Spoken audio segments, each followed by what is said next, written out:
Hey everyone, welcome back to Retro to Modern Gaming. I'm going to be reviewing the demo of Anthem that I had a chance to play this weekend. Talk about some of the things I didn't like, some of the things that I really liked, and some things that I think are a little too early to tell what they'll be like when the final version of this game drops. The biggest issue that plagued me, and I know anybody else that played this demo, was just the sheer amount of loading screens and game crashes that occurred during this game. And at first I kind of wanted to give them a little bit of a pass on it. It is a demo after all. But in reality, this game is set to be one of EA and BioWare's biggest games of the year, and it's coming out in about 3 to 4 weeks. So the fact that they had all these issues is somewhat mind-blowing. I felt, even though I had about 10 hours in the game, it honestly felt like I had about 15 hours of loading screens and having to restart the game due to crashes. There were times that I would be in expeditions or other type of matches, I would get to the end and it would kick me out.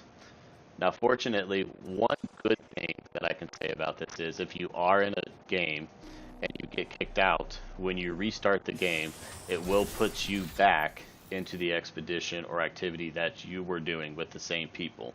So that's kind of nice, but I still think it's a little unacceptable, the sheer amount of crashes and other issues that this game had. Another thing I didn't like about it was the opening area that you're in, you're restricted to only walking in that area. There's no running, there's no jumping, and I know it's not really intended to be a social space like what Destiny's Farm or the Tower was. That apparently is coming once the full game drops, but we didn't have access to anything like that during this demo, and I would really like to see what their idea or their take on a social space actually looks like. The flying in the game, it was definitely wonky. It took quite a while to get used to, and even after about 10 hours, it still it felt just off. The controls of it's not as fluid as what I would almost expect it to be. There were a lot of times that I think that hey, I'm clear going into this tunnel or around a mountain, and I would run smack dab into the side of it, and that got super frustrating. Another thing, while that in and of itself is a cool feature, especially if you're flying and you see a group of enemies down below, you can hit your hover button and just rain down fire on them from the skies.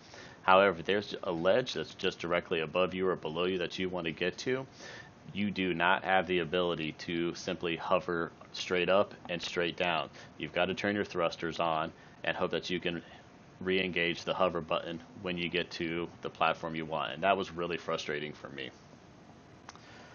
Now onto some of the things that I really enjoyed about the game. I know it's going to be a little hard to tell from the quality of the stream. Sorry I don't have a separate streaming PC, so I'm kind of stuck with the quality that you're seeing.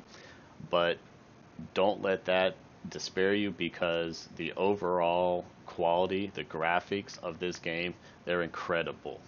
There were many times I was flying out in the world and I would just stop and hover and look around because it just drew me in. And I really wasn't expecting that. Also, the amount of customization that you have to your suit. You have what almost feels like a seemingly endless amount of customization that you can do. And it's all given to you. Now there might be some paints or some different type of paint effects that you can buy once the full game drops, but one thing that I really liked about this was you pick a paint, you can customize it, it gives you a little paint wheel that you can move it around, and you can come up with some pretty sweet looking javelins. And to me, this is a big plus over Destiny with their shader system that they have, where you get all these different shaders and you have to manually apply them to each piece of gear that you have. When you run out of the shader, you either got to buy more or you find it. This goes back to more of what Destiny 1 had. When you picked a shader, you had that shader. You could apply it, you could switch to a different shader, you never lost it. But that builds upon what Destiny 1 did, kind of, if it's a mix between Destiny 1 and Destiny 2, where you can really customize each little piece of your armor in a different color and get it to be unique to you, just exactly how you want it, was really cool. I actually feel like I spent quite a bit of time customizing my suits and playing around with it. Not only are the graphics incredible, but the game sounds really, really good. The gun sound, the effects, everything, top notch. I also liked how they had a fresh take on the abilities and your ultimate ability. Each suit has many different abilities that they can pick. You can really customize what your style of gameplay is. You can build a javelin towards that. And again, the ultimate abilities, they're new, they're fresh, they were really, really fun to play with. And your ultimate ability bar, in my opinion, it filled very fast. So it didn't feel like you were waiting for long, extended periods of time in between when you could use your ultimate ability. This game also made me think, especially in the harder difficulties, to really think about how I wanted to engage a certain situation. There'd be times where, if I was playing solo, I would enter a cavern or an area and there'd be 30 enemies, and especially on the harder difficulties, I would get wiped really, really quickly unless I spent time thinking about how am I going to approach this. Can I draw certain enemies out? Is there a place that I can cover and regenerate my shield? It was really fresh to actually have to think in a game. So some things that I think are a little too early to tell how they're going to be, or what the enemies ultimately end up looking like. We got exposure to some different types of enemies, but of course it's going to feel great. It's going to feel fresh because it's a new game. We've never seen these types of enemies before. How is EA and BioWare going to build upon that the longer this game is out? Is it going to be like Destiny, where they just, and many other games, so not specifically to Destiny, but they start to reskin and use textures from older enemies on new enemies, and they call it, hey, this is a new class of enemies, when in fact you've kind of already fought them before. I'm also really curious what the end game will look like, and PvP ties into that. So there's a lot of hardcore PvP players out there. I'm not one of them, but I do enjoy it at times, and the Javelin is certainly going to add a whole new element to the PvP arena. But there is no PvP arena. How is EA going to justify satisfying and serving the needs of those types of players if they don't have that mode in this game? Will it come later? Will it be an add-on? I don't know, but I would expect to see some type of PvP in this game at some point in time. Also, the blueprint system and the materials. You can get blueprints by completing certain types of challenges, and that could lead to new types of gear, different types of weapons, more powerful weapons, but of course they take materials. And we knew all along that there was going to be a material system in the game. I'm really curious though what the time requirement is going to be to farm these materials. And also, is the reward that you get really going to justify the time that you spent?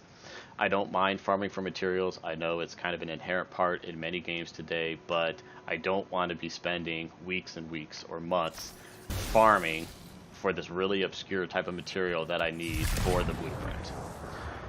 And also the money. So in the demo, anytime you want to unlock something or craft something, it costs 25 gold. So how easy is it going to be? Because I did not get a lot of gold when I was playing this game, and I was doing free play, expedition, all the different types of game modes that were available to us. And I know in Destiny with the Glimmer, there was an abundance of it. Like you almost never ran out. So I'm really curious to see how that will be handled in this game, and also what the kind of currency cap will be. That was one of the frustrating parts of Destiny, is you get all this Glimmer, you don't have anything to spend it on, but I felt like you were limited such a small amount. So we'll see what Destiny does on this. So overall, if you're kind of on the fence about this game, or you're a casual player and you just don't know, I think it would be worth it to wait, a few days, a week or two, just to see if EA can fix the server issues, the rubber banding issues, and the other loading screens and the game crashes that a lot of the people who played the demo experienced. If they can get that fixed, this game is going to be outstanding. Again, it was a ton of fun to play. It felt fresh. The world was massive, gorgeous, and just fun to fly around in. The fighting, it's quick-paced at times. You really got to think about what you're doing. And this game has the potential for a very, very long life if it's supported correctly, and they can get some of these, in my opinion, fairly easy fixes out of the way. But time will tell. I hope that this video answers some of your questions. If they didn't, drop a comment down below and I'll do my best to answer it based off the time that I had played with this. And if you're new to the channel, welcome. And if you like this video, please just give me a like and hit the subscribe button. I'd greatly appreciate it. Thanks for taking the time to watch the video. And enjoy the rest of the gameplay time that I have up here.